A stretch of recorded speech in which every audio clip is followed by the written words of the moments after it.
Welcome to my house. Welcome to the Structure Talk podcast, a production of Structure Tech Home Inspections. My name is Reuben Saltzman. I'm your host, alongside building science geek Tessa Murray.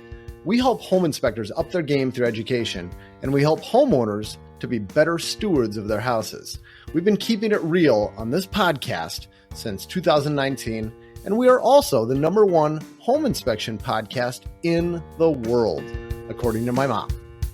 Welcome back, Tessa. Great to see you. And Eric, we got Eric Larsen in the studio. Eric, it's like you never left. That's right. We had you on the last show, and after we recorded that, Tessa and I said, we got to get Eric back in because there's a lot more stuff that we'd like to go over with just Eric in the studio. We had Eric and Jaden on. Jaden was talking about his health scare in our last episode, but we had a bunch more follow-up questions. We thought we're not going to step all over Jaden's story for this, but we'd like to get Eric on again. So we got Eric Larsen on the show. Eric is a home inspector at Structure Tech, and he's also our lead mold technician. Is that the right title? Am I using the right title, Eric? Is that technician is a good title? Yeah, I like that. Yeah, I think my designation technically says certified structural mold inspector. Whoa. That's even better. Okay. I like that. That is technician is a good one. Though. Yeah, I like that. Your version sounds a lot more official, though. I like it. All right. Well, you know what? That's a perfect segue, actually. So I was going to ask you, Eric, okay, are there any sort of like national standards or credentials that are required to inspect or test for mold? No. And it might vary state by state to have some certain certifications, but in Minnesota here, there's no designation that you have to have. There's no certification, unlike radon or, something like that, where there's a very strict testing process and a very strict certification process. Mold is kind of the Wild West of all that. Yeah. So you get a lot of different realms of testers and certifications, and there's a lot of different level of quality of certifications. Okay, so let's dig into that a little bit more because I find this so fascinating. I feel like mold is such a hot topic, and there's so many people out there that are concerned about mold, and rightly so. It can create all sorts of health issues and problems, severe issues like what Jaden was sharing with us last week. So it kind of blows my mind that there's not some sort of like bar that's been set that someone who's testing for mold or inspecting for mold has to have some sort of certification for. So what if you are a consumer and you're thinking about testing for mold, what would you recommend that consumer look for with a mold tester or inspection company? Yeah, the first thing is to look for a certification. Now there's a lot of different ones. And so if they list one, and you really want to do your diligence, it would be worth looking into that certification. And when you do, looking for a certification that is essentially like accredited by a third party is kind of like the gold standard. So I have my certification through the American Council of Accredited Certifications, ACAC, and they use a third-party board to essentially accredit their certification exam. So you want that third party involved so that it's not just like a company that's like offering the course and then giving the test and slapping on like a certification.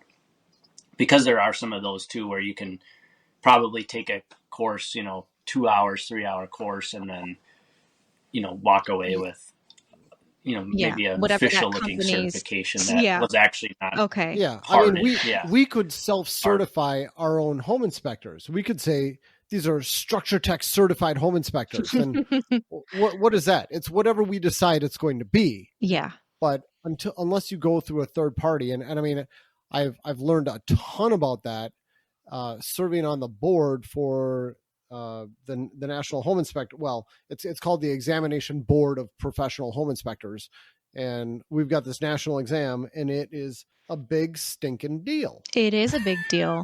The National Home Inspector exam is kind of like the national exam to take if you want to be a licensed or certified home inspector, right?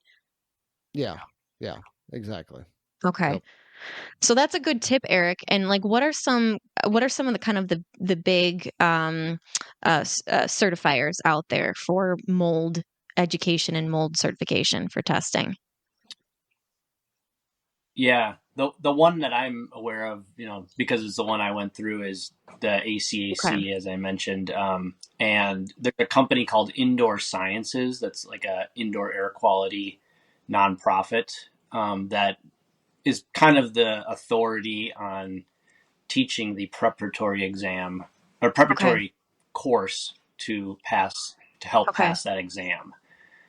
So that's the indoorsciences.org. They have a lot of good indoor air quality resources and a lot of different indoor air quality related educational content that they help different professionals prepare for various licensing exams, within all kinds of relative IAQ. So mold remediation, industrial hygienists, restoration work for flood or water damage and things like that. So yeah, if you're looking for a good, resource on just IAQ, indoor air quality, they gather a lot of good research and publish a lot of good things on their website. But like I said, they have this preparatory class that's probably, maybe 40 to 60 hours of dictated content that you go through to help prepare and beyond, not just to pass this exam through the ACAC, but also, it's geared on just helping people who go through the exam become well-rounded mold inspectors. So here's another question for you. With those courses, are they just kind of teaching you the basics of how to conduct a mold test or the various mold testing that you can do and how to do that properly? And are they also offering training on kind of how to try and figure out how the mold got there in the first place and how to resolve it as well? Mm-hmm. It is all of that. Yeah, there's different kind of like steps that you progress through, in learning about those things. So it just starts on understanding the basics of like fungi and like microbiology essentially, and what are the differences between mold and bacteria and that kind of thing. And then from there, kind of it evolves into talking about potential causes of mold growth. So you learn a lot about relative humidity and dew points, because that's a big part of potential, creating wet surfaces, and maybe more in homes that are in climates that have a little bit more air conditioned dominant, but still relevant to our climate as well. So you learn about that. You learn about, water management and how water moves at the exterior of the home, and that course touches on that. And then it kind of gets into the different types of testing that you can do. So we can go into that in more detail later, like air sampling versus surface sampling versus viable spore sampling, non-viable spore sampling. There's about maybe 10 different ways to test for mold, roughly in that. And then from there, it kind of goes to how to interpret those test results, because there is a level of interpretation that comes with, mold testing. It's not cut and dry always. So we can talk about that a little bit more later too. And then lastly, kind of understanding the remediation process on a high level, not necessarily getting into the real details on that, but the class will prepare anyone to be able to understand what is the basic high level mold remediation process, how to inspect projects that have undergone mold remediation to determine if they were done according to a widely popular international standard that should be followed by mold remediators, And that's kind of the last piece of the puzzle in that course. So, and that's kind of I guess put that all together is that kind of summarizes how to best conduct a mold inspection, is putting all those pieces together.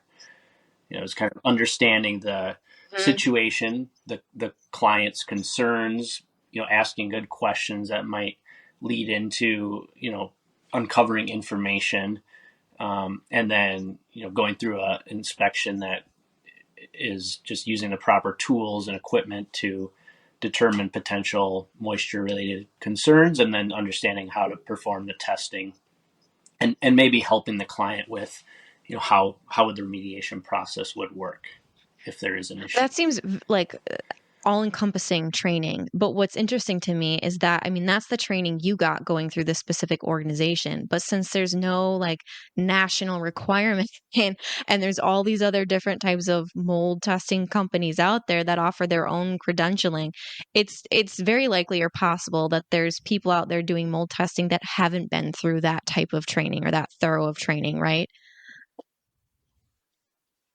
Sure. Yeah. Okay. Yeah. So it's that much more I'd say important a to know who you're large hiring. number of people. Yeah. Yeah. A large number of people. Yeah. That's kind of Simply scary. taking a swab or an air sample, getting lab results, sending lab results to the client, saying, there's your mold test. Like, we're done. Yeah. Not adding much value to anybody.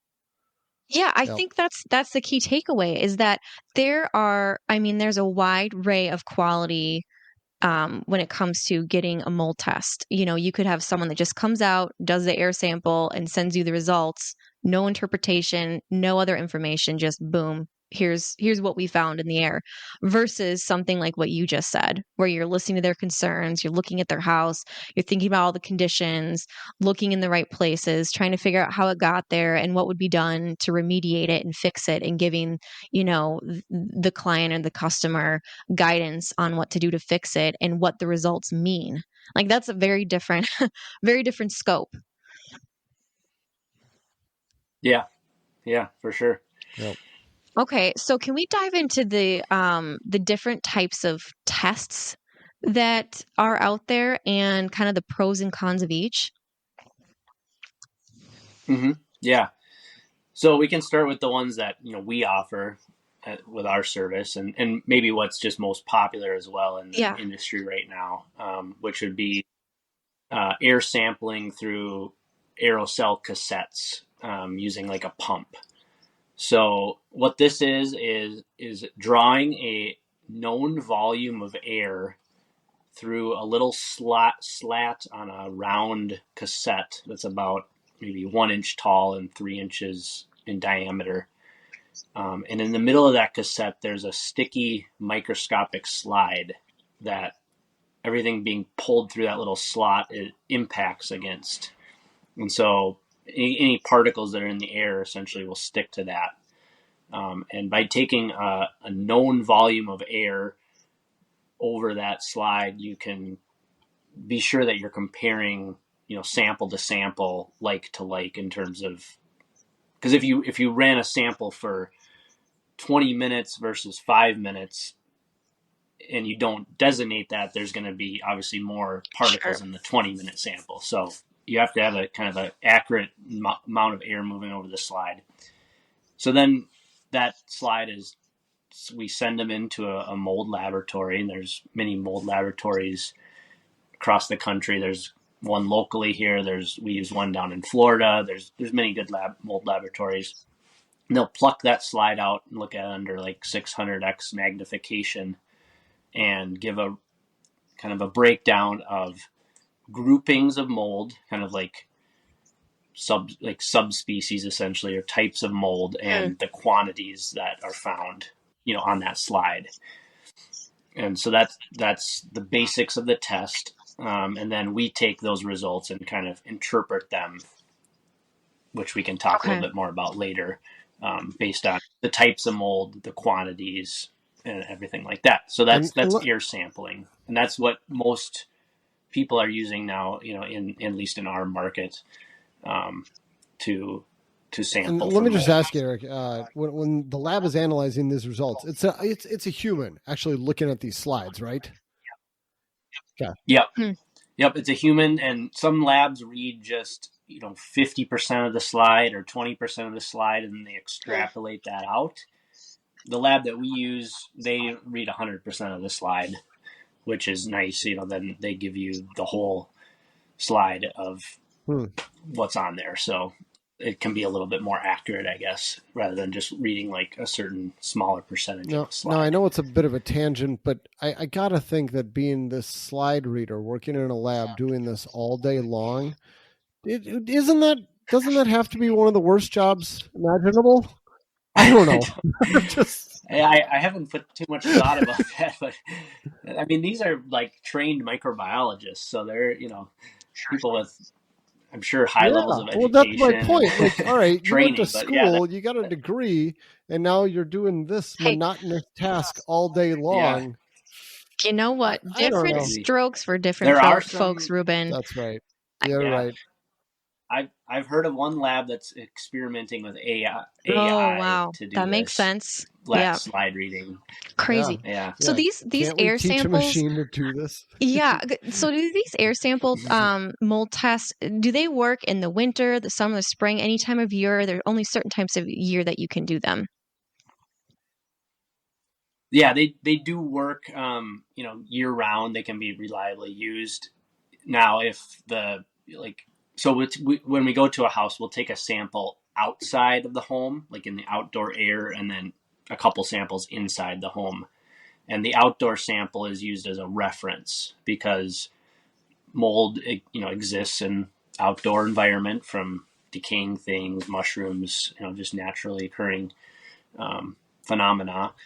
And so we take that sample outside to determine that, if there are elevated levels inside the home, if they're lower and similar to what's outside, then we can attribute that maybe more to exterior air infiltration. Maybe the windows were open, for 2 days before we got there and didn't know. So you always take a sample outside if possible to reference against. But when it's in wintertime, it's too cold to sample outside, because if it's below freezing, nothing's going to stick to that slide. And when snow cover is on, that knocks down a lot of the spores, and there's just not much activity. So then in that case, we'll take kind of a reference inside the home and like an area of non-concern as like an alternative reference. But mold levels, though, even inside a house and even hour to hour and day to day will naturally fluctuate. So you could go, to a home, and do some sampling at 8 a.m. in the morning, in January, and then you go back maybe, 2 weeks later and go in the afternoon, and you could get different results. They're not going to wildly, deviate necessarily. I don't know. There's not a lot of, I guess, great research that I'm aware of on how much fluctuation there can be within, a home without other things changing. But things it can be impacted by like the humidity in the home. The higher humidity might cause fewer spores to actually like sporulate or aerosolize.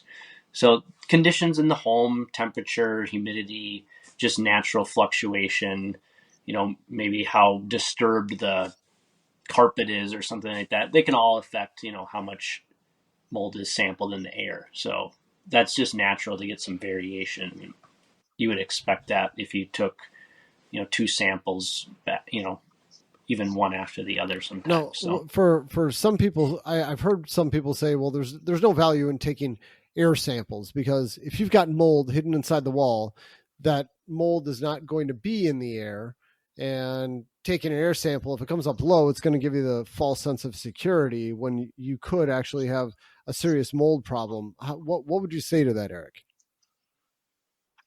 Yeah, I mean, I guess there is some truth to that, and there is some limitations to mold testing, of course, because of that. But we use other tools, to kind of identify if there might be other issues going on inside a wall, like using a moisture meter infrared camera to help see if there might be dampness in a wall, finished basement wall or something like that. Or, if the home was built in the 90s and has stucco, then we're usually recommending intrusive moisture testing for that, and that could help uncover some of those issues. So usually there's other signs that, there might be an issue inside of the wall like that that's sealed up, but we're not in the capacity that we're doing mold testing, which is mostly in real estate transactions. We're not going to find any value in trying to get permission to drill holes in walls to test inside of a wall cavity or anything like that. So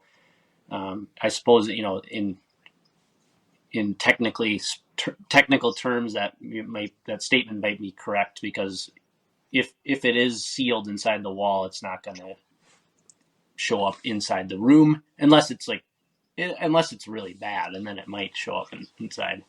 If there's mold growing on like the back side of drywall and you can't see it yet on the front side, that can still show up on an air sample for sure, because that mold can move through the spores are small enough to move through spaces in that drywall or underneath the drywall. There's just little air gaps. And so if I'm summarizing your answer properly, Eric, making sure I understand what you're saying that we're not going to go test the air in some room for no reason. If we're doing an air sample in a room, right, it's because we have reason to believe that room has a problem, and we're already digging into something that we suspect, and doing the air sample is just one of many things we do to help figure out if there's an issue. Yep. Yeah. Okay. Yeah, I mean, we could go around and test every room in the house, but that would get very expensive for someone. And we've done that in a few cases for people who have extremely sensitive allergies or immunocompromised individuals, or somebody has a really high, concern for mold. We've tested a lot of different rooms in the house, but, the typical client, we're not wasting that, money and resources and everything on just randomly going and testing throughout the house. We're going to those areas of highest concern where, especially where, mold may have the chance of growing in areas that's not visible to the eye. And I got to say this too, while we're talking about this and how much it costs. Mold is not a huge moneymaker for us. I mean, we do it, but the profit margins are pretty slim. The person making all the money is the labs. Like, we pay a boatload of money for every sample that we send off to a lab. Thin margins. While it's expensive because it's expensive, not because we're jacking up the fees on it. I do got to qualify that. But, sorry, back to you, right? Okay, so the air testing is kind of one of the most common tests that you're doing for people, and that you would recommend as a good indicator if you're thinking that there's a mold issue. And what other types of mold tests are there, and which ones do you do? Yeah, and just a final note on the air testing. That's a good way to determine exposure, breathing exposure. That's the most reliable way to do that. And so if somebody is like needing needing something for a doctor to say, hey, what are your exposure levels or something like that, that's where air testing comes in. We usually take a sample. Usually it's in an area of the house where you'd be occupying it, not like in a crawl space where there's no very little access. We're taking a sample where someone would be spending some time, and usually in a relatively area of the room which would be considered like a breathing zone. Okay. So that's just the last note on air testing. Yeah. So then we can also take surface samples if we see visible mold-like growth on a surface, drywall, block wall. We can take a couple different ways. We can take a surface sample of that. We can either take a swab and kind of dampen the swab and roll it over that staining and pick it up and put it in a tube, or we can take a sticky piece of tape and adhere it to the drywall or the wood and lift off any spores that are on there, and the lab will analyze that as well and tell us what kinds of molds are present and the numbers of spores and everything So that would on be that more as so well. like you know you've got mold, you can see mold, but you want to know what type of mold you're dealing with. Yeah, I don't do a lot of surface sampling because most people, want to know like Mm-hmm. how bad is this, more like rather than Right. is this mold or not. They're not trying to prove it is or isn't unless there's like some sort of dispute that's trying to be settled. But more often than not, it's taking that air sample in if you want to know how much is this impacting the air that I'm breathing, then that's one way to do it. If you see Yeah.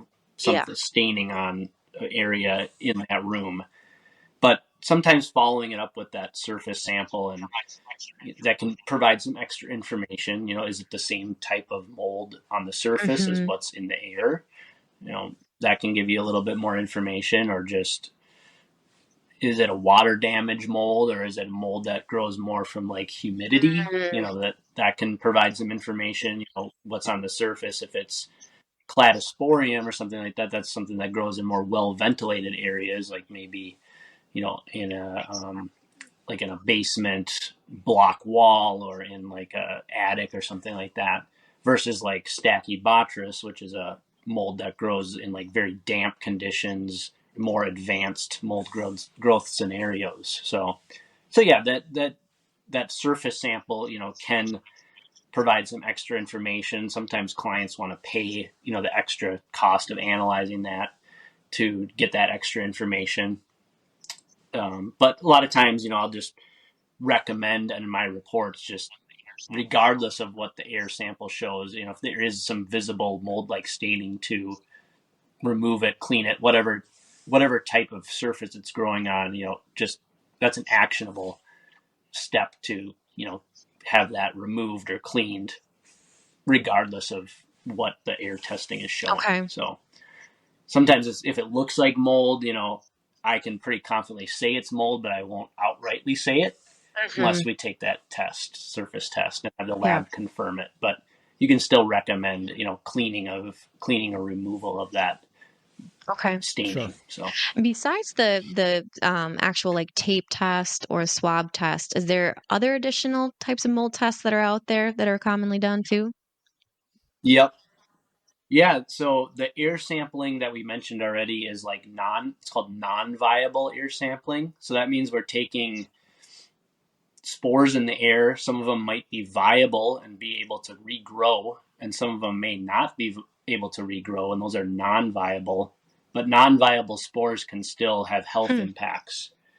But there is a type of mold testing you can do called viable spore sampling, where you essentially have to take a different type of sample. You have to keep the sample under refrigeration, like ship it on ice, essentially, and then the lab will culture it out, and they'll take it and they'll actually take those spores and essentially put them onto a media like a petri dish and grow them out, and then they can tell you with a lot more accuracy what exact species of mold that is.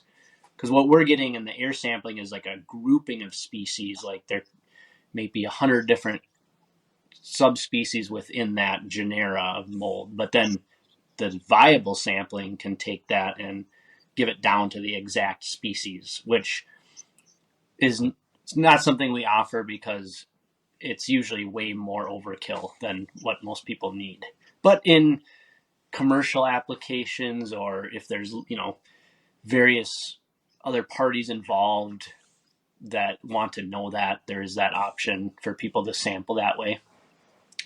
So that's viable spore sampling. Then there's we kind of talked a little bit about it last week with the ERMI testing, which is taking dust samples and seeing what types of molds are present in the dust. That's a EPA developed method that's still not. It's still kind of under a trial basis according to the EPA who developed it, but it's something that people are using out there, and it's something that even people can, I believe, collect on their own with the proper kits and things like that, and send it in, and that can tell you, historically what molds may have been present, Like it might show some, mold type that, may have been more prevalent like 50 or 60 years ago because of a, water intrusion event or something, but is still hanging around in the dust. So that, that can be useful too as part of a really, thorough suite of testing and everything. But again, it's not something we offer on that. And there are a few people who do that around. So those are the main ones that, kind of come to mind. There's a couple other, one-offs as well. And then there's ways to sample for bacteria. Like if there's been like a sewage backup in the home or something like that, there's ways that you can, swab or air test for bacteria that are get into maybe like seeing if any harmful bacterias might be present. So I wanted to dive into something you mentioned earlier about kind of interpreting the results. Is that something that all mold testers do or not? And what does that entail? What does that look like? Yeah.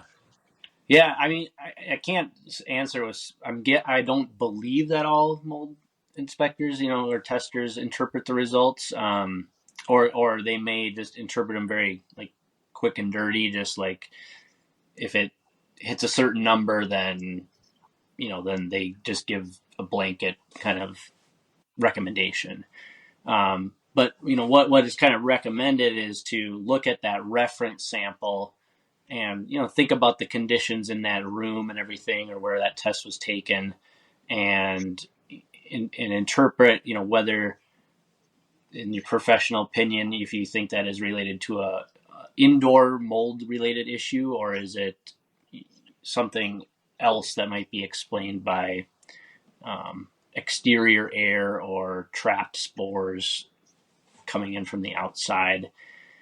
And then, looking at the levels that are present. And this is where, again, can kind of get a little bit dicey because there's no federal or state guidelines as to what is considered elevated mold levels.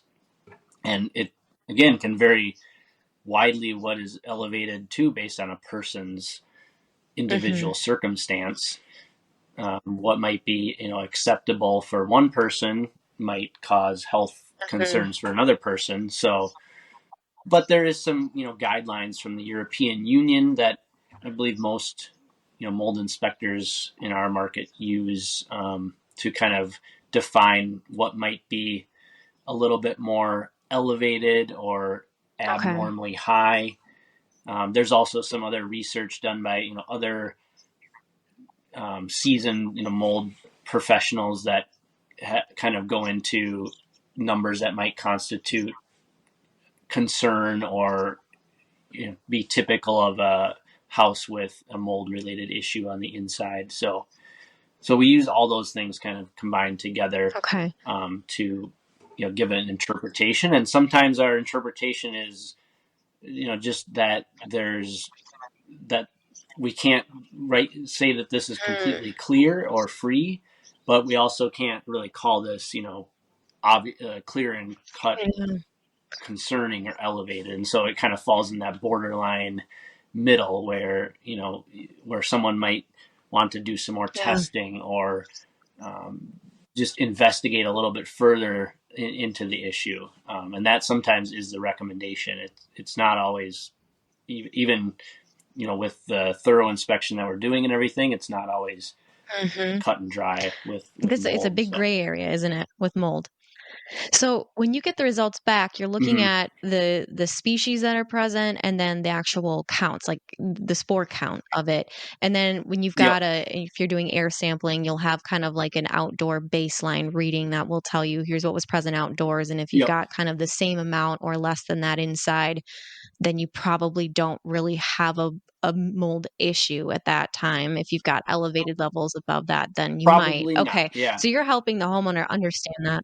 And especially if you're, if, you do a visual inspection, everything looks very clean, dry. There's no areas of concern. You might get back like I've seen a couple recently that, right now outdoor molds are getting pretty high with all the In rain that we've had, springtime, the and snow just all melts. the Yeah, it's the activity that's worst going time of on with year for mold. spring. And yeah, there's a lot of like mushroom related molds that are high. Cladosporium is really high outside. So there's these, molds that are coming in sometimes, 20,000 spores per cubic meter. That's how they're measured, and, typically anything above 1,000 inside could be considered, something you want to pay attention to.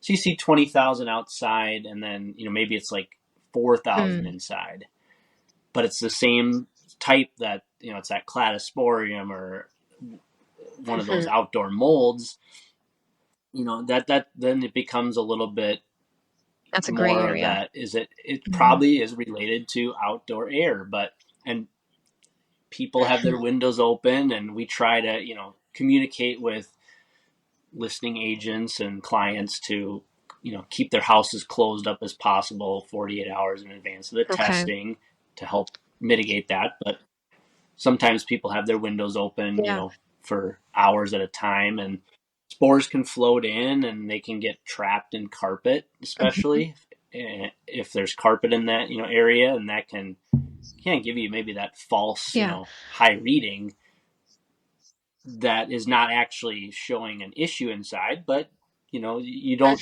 know for sure always, but you can say with pretty reasonable confidence that this is probably related to outdoor air. And I would, usually recommend to a client in that case that they follow up and see, was there a lot of outdoor air communication from open windows and from people coming in, entering for showings or something like that, and they're carrying spores in on their shoes or their clothes and stuff like just that. like you said, the amount of air leakage between inside and outside could have an impact on that spore count. If it's really high outside and let's say you've got a really old leaky house with a lot of air exchange happening, you're going to get some of those mold spores inside inevitably. Yeah. And maybe, and that still could be, still high spores inside, even though they're outdoor spores. That could still be something that somebody would want to pay attention to, because maybe people have allergies, or just that there's more particles in the air. So then that comes down to the other, that would be a more advanced conversation of what do you do to seal up the house better. Can you install like a HEPA filter on like a furnace, or like install like an air exchanger with a HEPA filter, and really, get into some, advanced, air quality, indoor air quality techniques there to help mitigate outdoor spore, intrusion. But, in terms of calling it an indoor mold related issue, it would be hard. You'd be hard pressed to argue that without any sort of visual evidence otherwise. Now, if you saw, maybe there was like staining inside of like subslab ductwork in that area, that can be related to like that mold type cladosporium sometimes. So then you'd maybe couldn't really say, this is definitely related to outdoor air. So that's why the interpretation kind of gets a little more advanced and intricate. What are some of the most common types of molds that are really bad? Like you don't want to see, that type of mold in your indoor environment. Yeah. Well, yeah, there's usually just 4 types that pop up elevated indoors. The worst, for most people would be Stachybotrys. That's what people would commonly refer to as toxic black mold or black mold. So that tends to have the most, wide-ranging health effects for just about probably anybody in the general population if it's elevated.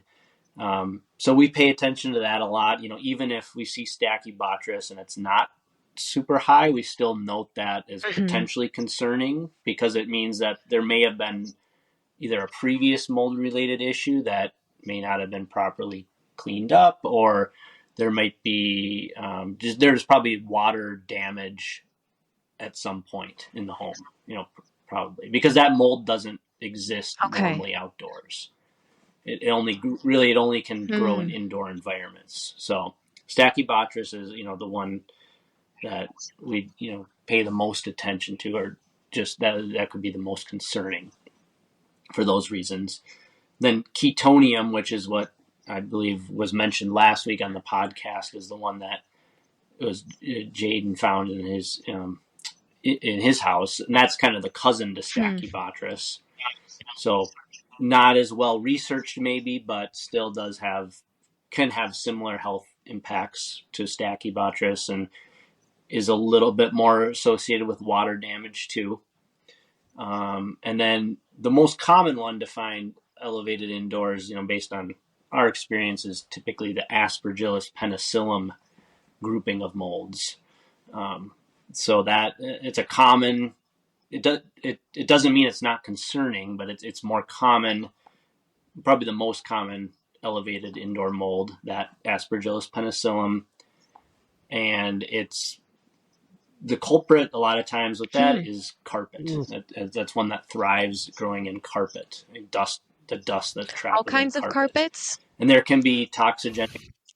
All kinds of carpets, or certain carpets. Mostly basement carpets, and I guess the shaggier, the potentially worse, or the older, the worse, or the carpet pad, or the tack strips. So, yeah, and there are species within that grouping of molds that would be considered more toxigenic than others, and that's where getting down to that species level could inform that. But usually, if there's elevated mold and it's clear enough, you just want to put your money into remediating it, rather than trying to test and figure out what exact species it is. So that's kind of the third one. And then you do see Cladosporium elevated sometimes as well. Seeing more and more of it is in the last few years, it seems like, which is interesting. But that can be, a mold that grows more in just well-ventilated areas, like, or just areas that where humidity is the concern rather than moisture, like a closed off room, in a basement storage room, or ductwork, subslab ductwork, or maybe like an attic. So those are the typical four that would be worth paying attention to. Other ones you don't see elevated inside very much, unless they're coming from the outside. So that's helpful to hear you explain that. I mean, you have extensive knowledge, not only kind of knowing what's typical, but what might cause that mold, where you might see it, and potentially kind of maybe even, do you understand some of the symptoms that go along with these different types of mold too? Just on a very high level, yeah, like Stachybotrys, that, and then maybe Ketotium, there can be some, and I think Jaden was experiencing some of this, like some of the brain effects, headaches, that kind of thing, nasal, a lot of it comes down to like congestion, maybe breathing issues, that kind of thing as well, sinus type of stuff. But yeah, the Stachybotrys can have the more maybe harmful long-term issue consequences. And I'm not a doctor qualified to talk about this, but that would be from more prolonged exposure to high levels. So before we run out of time, I wanted to ask you, I'm sure you have seen a lot of interesting situations out in the field while you're doing these mold investigations. So what are a couple that stick out to you? Yeah. So the one I got a call for was in a condo, like a 20-floor condo in Edina, where the person was seeing a little bit of black staining start to grow at the bottom of their closet that was like abutting up against a bathroom. And, the area had been, and it reminded me of the situation we talked about last week with that experience that he had, where he saw a little bit of staining in the closet, behind the clothes. It was very similar. Come to realize that did some testing, that wall was wet. I could see some anomalies in the ceiling above the bathroom with like an infrared camera. The testing showed high levels of Stachybotrys among some other molds. case. And so this was like a definite, clear recommendation for mold remediation. I went back out to the property a couple weeks later, like when that was in the middle of the remediation process, and come to find out there had been like a leaking pipe in the unit above that, and these floors in between the condos were concrete. And so the water was finding its way to run down like a pipe chaseway behind that closet. And then it was saturated in the concrete that the whole, room was built, the whole unit was built on. And so it was starting to like essentially saturate that concrete, wick up the walls in the surrounding like bedroom. And so when I was there, they had flood cut up 2-3 feet, like around the entire bedroom, not just that little closet area, but when they started digging into it, it was like this has been wet for a while, and there was carpet in there and all be torn out. So that was a very interesting one, just from that little leak. And the concrete is unforgiving because it doesn't show up on the ceiling as quickly, but it finds its way down, and eventually water finds its way as into the smallest of places. And then so that was I'm sure was the homeowner really sick one. It was actually a landlord tenant situation, and so Very the sick. tenant was getting sick, and Wow. They were starting to, you basically had to move out of the units, from what I understood. Yeah. And then there's a lot of them, but another one that comes to mind is there was actually out doing a mold test for an inspection that Reuben was helping out Malind with, and it was a basement of a finished basement, and they came to find out the shower was leaking at the enclosure. Basically, it had been improperly installed, wraparound shower enclosure that had been, I believe it was like caulked in the wrong areas, essentially. And so it didn't have the weep holes to drain out. And so the water was making its way kind of onto the carpet and the carpet tack strips on the adjacent wall. And that one also had high Stachybotrys. When carpet gets wet, if it's not dried out within 48 hours properly, that's long enough for mold growth to start in carpet. It's very unforgiving sometimes. So, and then with carpet, mold can really find an ample food source because there's so much dust trapped in carpet. And that's why I say kind of the shaggier, the older, the potentially more dust that's trapped in there. And so with that, just carpet getting wet, day after day, and gross from showering and then in other areas of that basement, there was also some staining of the tack strips along the exterior, maybe from exterior water intrusion. So that one had a whole suite of all those Aspergillus, Ketotium. It was a petri dish down there in that shag. I remember that one. Yeah. Gross. How'd you feel afterwards? Did you guys feel any health effects when you're spending a lot of time in a house that's really moldy? You don't, Reuben? Never. I can sometimes, but then sometimes I think I trick myself into it too. Like where I just like feel like like I know it's there, but then it's almost like a placebo effect. I was just staying at a hotel in San Diego, and I looked up above my bed. The wallpaper was peeling just a little bit, and I just kind of put my finger up there, and I kind of pulled it back, and I mean, it easily came back several inches, and everything behind there was just solid black. Oh, not solid black. I mean, it's moldy black. It's solid black might have been an adhesive, but this is like, I mean, it is so moldy. And then I noticed it in the bathroom too. And it's like, so there's mold everywhere in this room. And I just kind of shrugged and went, and I felt no ill effects. I mean, I saw it on the first day I was there. I spent 2 nights there and nothing. It didn't affect me in the least, at least not that I know of. Maybe I was cloudy thinking, but maybe I had a cloudy head. I don't know. I felt fine. Wow. I don't think I get affected.